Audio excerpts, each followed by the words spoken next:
الله أكبر الله أكبر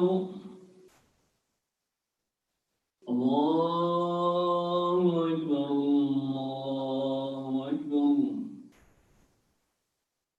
أشهد أن لا إله إلا الله أشهد أن لا إله إلا الله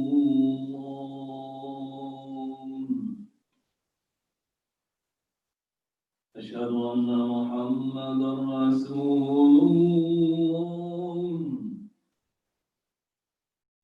أشهد أن محمدا رسول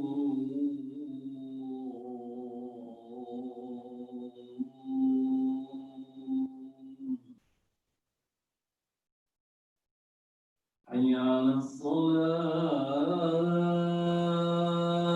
الصلاة حي على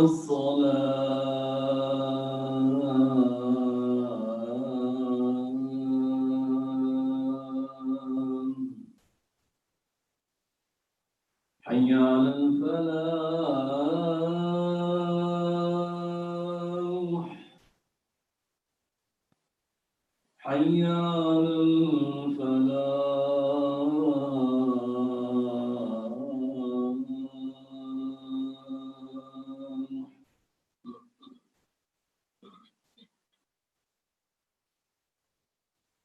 الله أكبر الله أكبر لا إله إلا الله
أعوذ بالله من الشيطان الرجيم بسم الله الرحمن الرحيم الحمد لله رب العالمين وأصلي وأسلم على من بعث رحمة للعالمين سيدنا محمد وعلى آله وصحبه أجمعين وبعد السلام عليكم ورحمة الله وبركاته brothers and sisters. We go through many challenges in life, and many things happen around us, things which are in our control and many others which are outside of our control, that we have no control of whatsoever. And a lot of the times we have a goal in which we want to achieve and we are working towards, and we strive our utmost and we put all the necessary prerequisites in place in order to achieve what we want to achieve. And sometimes we fall short of the mark. Sometimes we actually achieve it, but there are things missing. We haven't actually acquired what we've acquired in the way that we wanted to do it and in its completeness. So it remains incomplete. And sometimes, very rarely, everything goes exactly as we intended it to go. 100%, this is how I wanted it to be, and it was the way it is, and alhamdulillah, I am pleased. And there is an element of, alhamdulillah, satisfaction in that. But that is a very, very, very, very, very, very rare instance that takes place in your life. And you could probably, if you're around about 30, maybe 40 years old, you could probably count the number of times that has happened in the fingers of one of your hands. And maybe if you're a bit older, you got both hands, inshallah. It's important that when we are going through these challenges that we recognize and we never, ever, ever forget who is really in control of our lives, who is really in control of our situation, who is really in control of our future. And it is not us. That's the most important aspect to remember. And this principle can be universally applied to everything in your life. Whether that be your religious affairs, whether that be your worldly affairs, whether that be your family affairs, whether that be your friends, whatever circle that you are in, whatever realm that you are applying this principle in, always remember that this, whatever is happening to you, whatever is happening around you, it's not in your control. You did not create the circumstances around you. You did not, even though you happen to be in a certain position, you did not create the things around you in order for you to be in that position. You just happen to, go through life, and a course was set for you. Certain decisions were made by yourself, and you arrived at that point. Now, this point that you've arrived at, this journey that you've taken so far in your life, this place that you are at right now, you are not going to be at that place yesterday, and you are not going to be at that place tomorrow. You are going to be at that place right now, right here, right now. No other time. Allah subhanahu wa ta'ala, He says, Inna kulla shay'in khalaqnahu biqadr. That we have created every single thing. Inna kulla shay'in, every single thing. Every minute detail of creation. Things that we can see and things that we can't see. Allah subhanahu wa ta'ala has created everything in due proportion. Everything to its minute detail has been quantified and measured so that it happens at a certain time, at a certain place, and in a certain way, and only Allah subhanahu wa ta'ala knows that way. Inna kulla shay'in khalaqnahu biqadr. Now, the flip side to this, brothers and sisters, while this is it's an amazing principle, it's an amazing concept. Wow, Allah subhanahu wa ta'ala created everything, and everything is created in due proportion, and nothing is going to happen except that it's going to happen at that time and at that place. And subhanallah, that's all we can say to that. The might and power of Allah subhanahu wa ta'ala. But where do we fit in all of that? Are we just sort of beings that float through reality, going through the cosmos at a certain time, and that's it? We have absolutely no say in how things come about. We have no say in the decisions that we make, in the choices that we are allowed to make. Doesn't Allah subhanahu wa ta'ala not give us that faculty? فَمَنْ شَاءَ فَلْيُؤْمِنْ فَمَنْ شَاءَ فَلْيَكْفُرْ. Whoever wishes to believe, then believe, and whoever wishes to disbelieve, then disbelieve. لَا إِكْرَاهَ فِي الدِّينِ قَدْ تَبَيَّنَ الرُّشْدُ مِنَ الْغَيِّ. There is no compulsion in your belief, in your religion. The guidance has been made clear, and falsehood has been made clear. So whoever wishes to choose falsehood, they can choose falsehood, and whoever wishes to choose guidance, then they can be guided. So with this element of choice that we have, there is an element of complacency that naturally takes its form when we are challenged in our lives, when we are faced with barriers, when we are faced with things that we want it to go a certain way, but they don't go the way that we want it to go. And we are, by our very sort of nature, impatient. We are hasty. We want things to be done, and we want things to be done quickly, right? And our society reflects that, the way we live our lives. Well, maybe a few months ago we used to live that way, and perhaps now not so much. But the way we live our lives is we want things instantaneously done. If I want to produce a document, I click on one button, and there I have on my screen the ability to produce whatever document that I want to produce. If I want to order some food, if I want to have some food on the table, I just press a couple of buttons on my phone and press another button to pay for that food and that delivery, and the food comes to my door, and I don't have to lift a finger. When we want results at work, right? We give instructions to our employees and our co-workers and those who are working with us. Say, we need this to be done at this date. You want it to be done at that date and no other date. And if it is delayed, then it's, how dare you? So we have this natural haste in us. We want things to be done a certain way, and they have to be done as soon as possible. And they have to be done whenever we want them to be done. And if they're not done at the time that we want them to be done at, there is this element of frustration in us. خُلِقَ الْإِنسَانُ مِنْ عَجَلٍ. Even though ajal is in the ayah is a type of soil that Allah subhanahu wa ta'ala is talking about. But ajal comes from the word haste. Ajala, isti'jal. All comes from the same root. To be in a hurry about something. And the Prophet sallallahu alaihi wasallam, he tells us that al-ajalatu min ash-shaytan. That haste is from shaitan. Wat-tu'ada wat-ta'anni, that is from your iman. Doing things in a careful and a calm and measured approach, where decisions aren't taken on the fly and just, without anything to back them up. These sorts of things, this is from your iman. And the haste that we're talking about isn't things being done too quickly, because things can be done quickly in your life and they can be done really well, right? You can turn things around in a day or two. That would normally take a week. And alhamdulillah, you've done a really good job. Pat yourself on the back.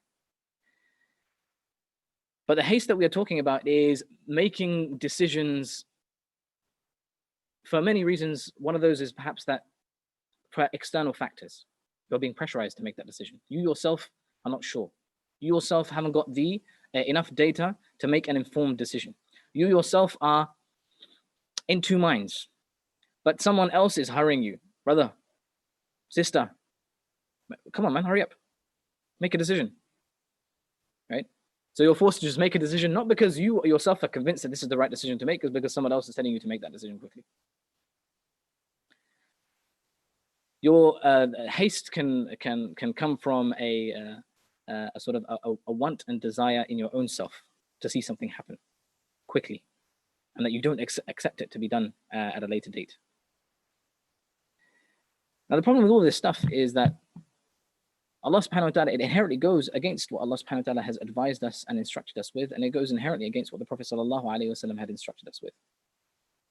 When Allah subhanahu wa ta'ala talks about our death, and the death is something that, if we're talking about things that are out of your control, death is something that is way out of your control. Way out of your control. You have absolutely no idea when it's coming.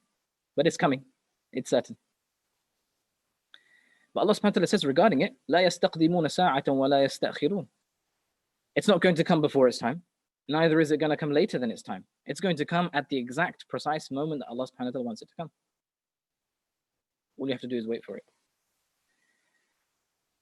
أتى أمر الله فلا تستعجلوا. The command of Allah subhanahu wa ta'ala, what Allah subhanahu wa ta'ala has ordained, has already arrived, has already been written, is already going to happen. فلا تستعجلوا. So do not be hasty. Do not worry yourself. Do not be anxious that something is not happening that you need to happen right now. You may need it, but Allah subhanahu wa ta'ala knows what you truly need.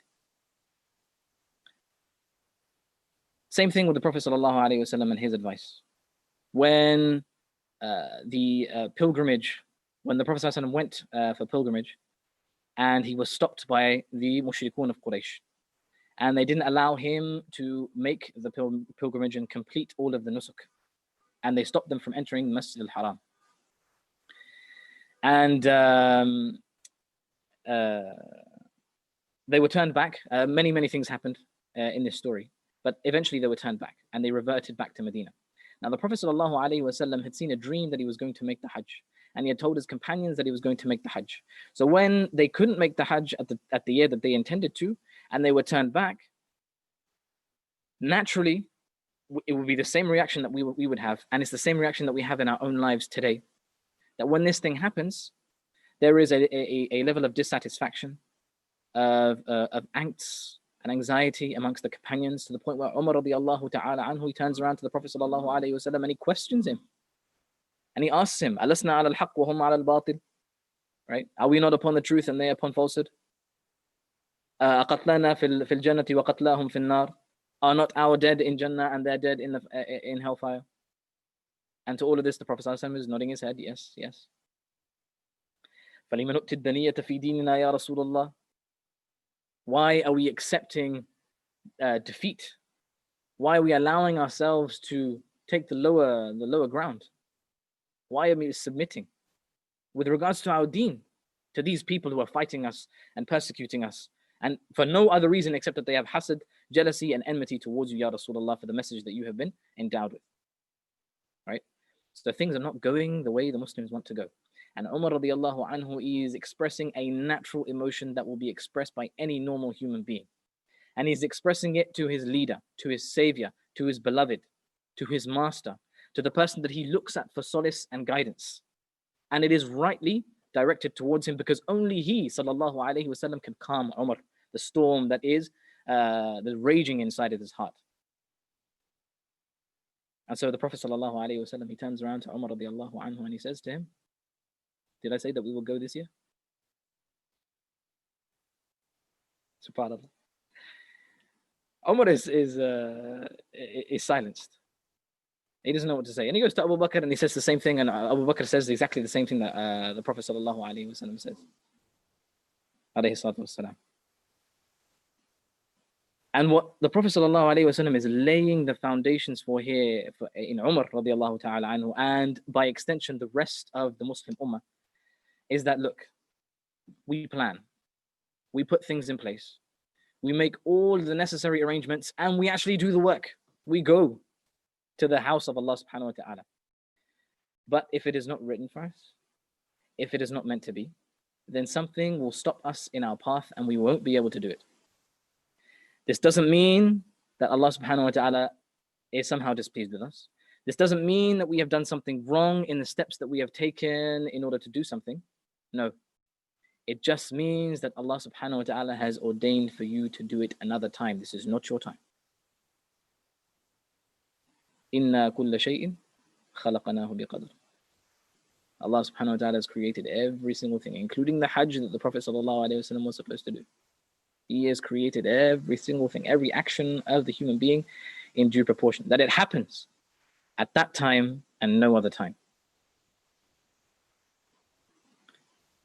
When we remember this principle, brothers and sisters, and we inculcate it and we internalize it and we have it as part of the very part of our being, the way we think, and what I mean by that is the way we think, the way we make our decisions, the way we understand the life around us. When we have that as part of ourselves, brothers and sisters, we no longer have that anxiety about what's happening around us.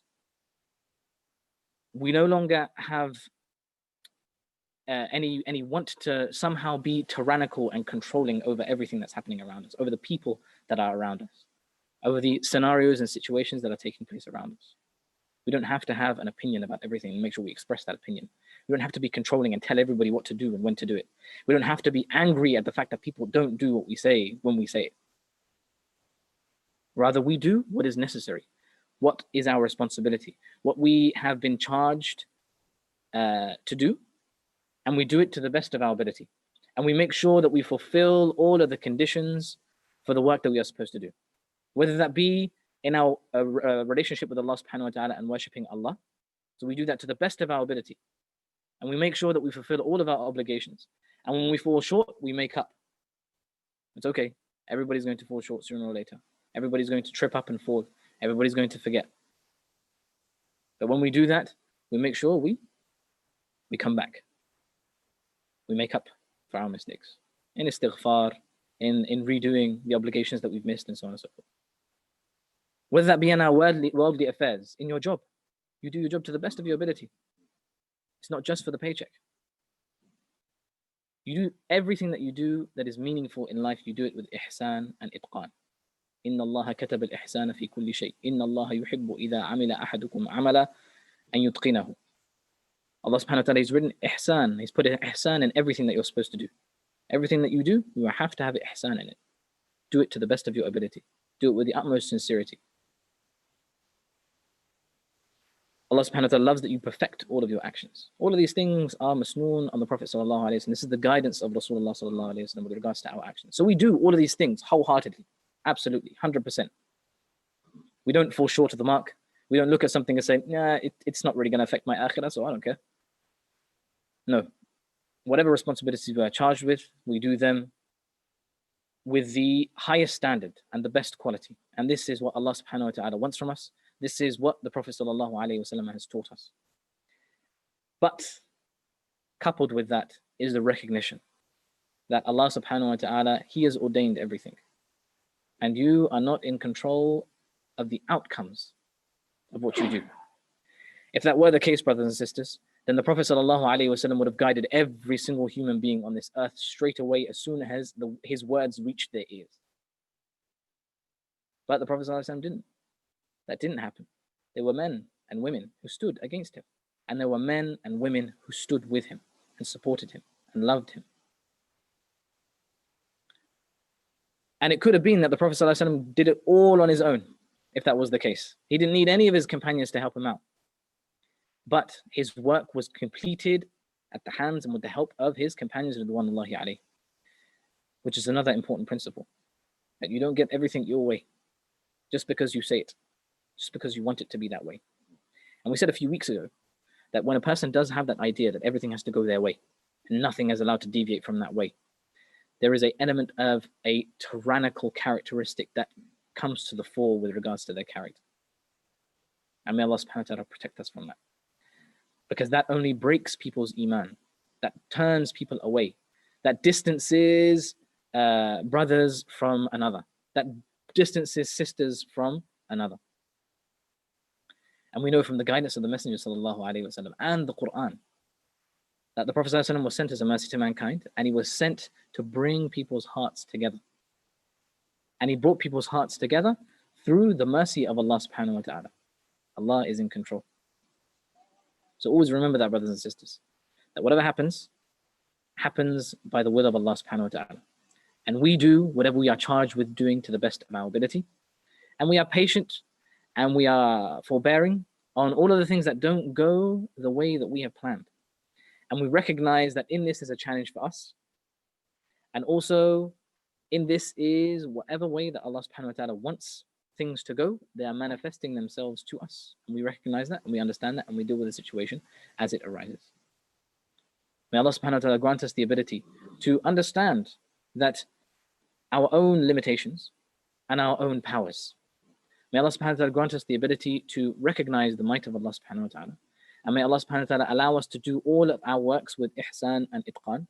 May Allah subhanahu wa ta'ala grant us a sincerity that allows us to, when we act and when we do things for the sake of Allah subhanahu wa ta'ala and Allah subhanahu wa ta'ala alone, and that we do not give ourselves a share in the work that we do, nor do we give anybody else a share in the work that we do. Rather, it is done solely for the sake of Allah subhanahu wa ta'ala, and only then will we find the barakah in our lives, inshaAllah ta'ala. Ameen, ameen. A few announcements, inshallah, just before we finish, brothers and sisters, is that on Saturday, the 18th of July, we have the Saturday quiz. Saturday quiz with the guest speaker, Hajjaj, inshallah ta'ala. And no, hold on. Saturday, 18th July, there is going to be a special guest. So we don't know who that is. It's a mystery, guys. We're going to keep that a mystery for you guys. So we're not going to tell you just yet who that special guest is going to be, inshallah. So on Saturday, there is going to be a halaqah. And this halaqah is going to be about the virtues of Dhul Hijjah, subhanAllah. And Dhul Hijjah is just around the corner, inshallah ta'ala, happening next week. So let's prepare for that, inshallah. And what better time to prepare for that than right now, right just before it, inshallah. So please attend that to be in the night ta'ala on Saturday. Time 7:30, the same 7:30, inshallah. The quiz, the Sunday night quiz is going to take place as well, inshallah ta'ala. And our guest panelist this week is going to be Umar Hajjaj, inshallah. So here's the name that I got wrong at the beginning. So Imam Umar Hajjaj is going to be with us, inshallah ta'ala. He's been a guest on the quiz before. He's been really, really good, alhamdulillah. And he's come for round 2. So we couldn't get enough the first time, mashallah. With regards to the update about the Masjid reopening, so alhamdulillah, we have been working hard in the backgrounds, alhamdulillah, and we made a significant progress. We are going to have our second pilot session, inshallah, tomorrow on Saturday evening, inshallah. And the pilot session is basically, we're going to practice all of the policies and procedures that we have put in place for reopening, inshallah ta'ala. And if it goes according to plan and it goes well, inshallah, and we can build on the suggestions of the volunteers that have, alhamdulillah, signed up and come on board, we send a massive thank you to everybody who's helped us out so far, mashallah. And if that goes well, inshallah, we'll be in a really good position to reopen, inshallah ta'ala. Nothing concrete just yet, but inshallah, in the coming days, let's see how that unfolds. If you'd like to get involved, obviously this is a mammoth task, and it is more than just one person doing it. So if you'd like to get involved, alhamdulillah, over the past couple of weeks, we have been requesting volunteers to get involved, especially brothers, because we are opening for brothers first, and inshallah sisters in a short while, inshallah. If you would like to get involved, inshallah, and help us out with this and come along to the pilot session tomorrow, inshallah, you'll need to fill out the volunteering form that's on our website, inshallah ta'ala, and we'll get in touch with you with the details of that pilot session, inshallah ta'ala.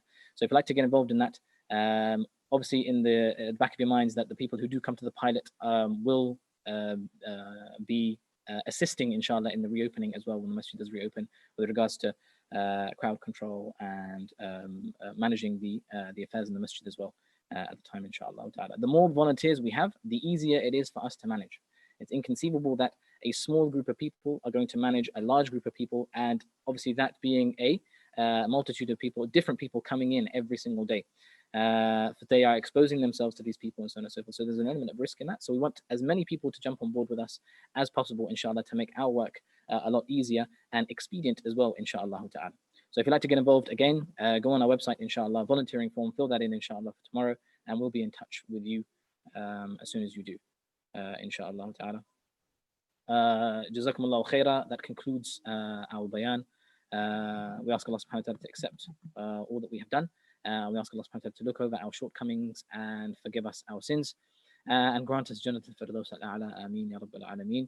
عباد الله رحمكم الله إن الله يأمر بالعدل والإحسان وإيتاء ذي القربى وينهى عن الفحشاء والمنكر والبغي يعظكم لعلكم تذكرون اذكروا الله العلي الجليل يذكركم واشكروه يزدكم ولذكر الله أكبر والله يعلم ما تصنعون. You may now pray your dhuhr. Wassalamu alaikum wa rahmatullahi wa barakatuh.